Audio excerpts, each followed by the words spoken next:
Morjens! Morjens! Tosi hyvä, että pääsit tulemaan. No, mitäs sä täällä rakentelet? Puutavaraa piha täynnä ja... Joo, kun lupasin tehdä tämmösen terassin tähän ja mä pääsin jo vähän alkuun. Nyt tuntuu vähän hankalalta. Pitäisi saada terassi tähän eteen koko matkalle. Tähän näin pitäisi tulla hirsinen semmonen kesäkeittiö. Ja laitetaan terassin kiertää kokonaan kevyet aidat. Mut pääsitkö auttamaan? Onko tästä taas joku tyttöystävä, kenelle tehdään terassia vai? Ei juurikaan semmoista, vaan se nyt ei ole mitenkään tärkeää. Mennään katsomaan. No katsotaan. No niin, mitäs sä oot saanut aikaiseksi täällä? No raapasin mullat pois tosta ja sitten musta sepeliä laitoin tilalle siihen alle. Okei, pistittekö te suodatinkankaan sinne väliin? Joo, suodatinkangas leviettiin isosta matosta ja se oli hieno homma ihan kyllä. Hyvä. Nyt ei sekoitu toi sepelistä ton alla olevan maan kanssa ja sitten ei lähde horsmat kasvaa sieltä läpi. Ja mäpä piirrän sulle pienet kuvat. Niin... Kivenmurikat siihen levitetty. Joo. Niin. Ja sitten juoksut kiinni tuohon sokkeliin ja sitten juoksut tulee siihen 150 jaolla päälle ja sitten 60 jaolla siihen toiset kakkosvitoset vielä. Ja tuleeko siitä tarpeeksi vahva? Tulee siitä vahva. Kestää tanssia. Laivallista. Ei mitään. Ton mukaan alat nyt kaivamaan vaan ja mä lähden käymään sillä välillä kahvilla.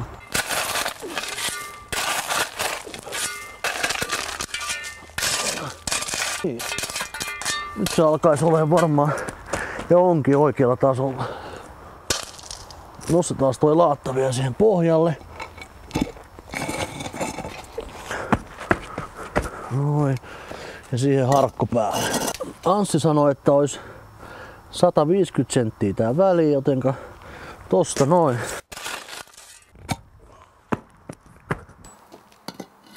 Ja mittaa se, että nämä on samassa tasossa. No niin, sehän meni kerralla kohdalle. Vielä yksi tulisi tähän samaan riviin. Ja se oli se 150 senttiä taas tosta.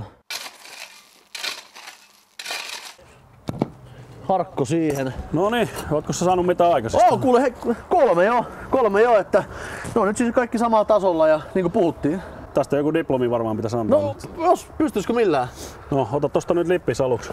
Hei! Näytät ihan timpurilta, mutta mä kuitenkin varmuuden vuoksi tarkistan tän, että tää on siistiä. Mitä sä oot näitten kanssa touhunnut, että kato, ihan vahingossa osunut samalle. Okei, nyt meillä on nämä harkot tässä paikallaan ja nyt siirretään noiden harkkojen korko tohon sokkeliin. Okei. Otetaan tosta suora lankku ja tossa on sulle kynämerkkaappa se sinne. Propataan tohon, juoksut kiinni tohon sokkeliin ja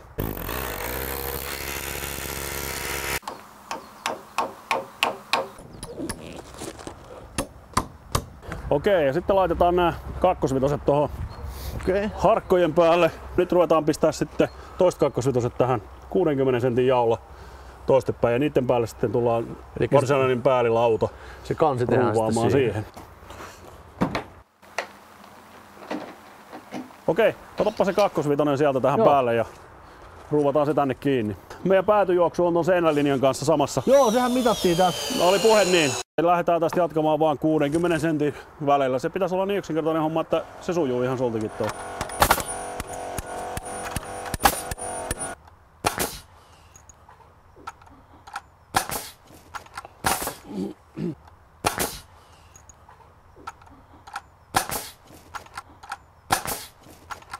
No niin, meillä olisi runko nyt siinä valmiina mutta mä en edelleenkään tiedä vielä, että kenenkähän terassia tässä tehdään. No se ei ole nyt tärkeää. Mitäs me seuraavaksi tehdään?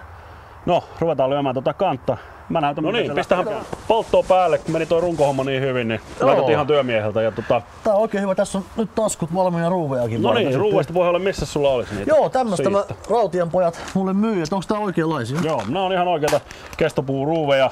Ja ne on pinnotettu, ne ei lähde ruostumaan ja värikin osuu hyvin tuohon vihreäseen puuhun. Niin. Joo. Ja nuo jatkot, mikä tässä on meillä ensimmäisenä hollilla, niin ne tehdään aina ton kakkosvitosen runkopuun päältä. Ettei niitä jätetä tuonne keskelle, ne muuten nottuu ja poikkee. Pääty sitten. Joo. Niin Anssi sanoi, että laitetaan tää kynä tosiaan tänne väliin, se onkin aika hyvä. Se helpottaakin tässä aika mukavasti. Jäikö kiinni vaan. Noin.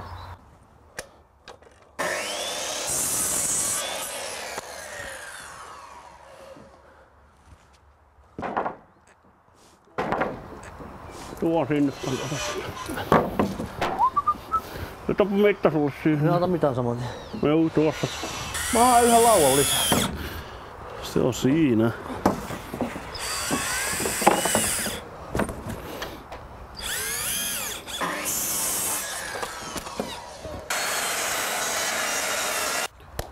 Nyt ois kansi valmiina ja otsalaudat laitettuna, niin oliko vaikeaa? No ei ollut vaikeaa. Nyt kun tietää mitä tekee, niin ihan tuntui kyllä helpolta. Kestääköhän tää? Jos se meidät kestää, niin se kestää mitä vaan. Kokeillaanko? Kokeillaan. Ja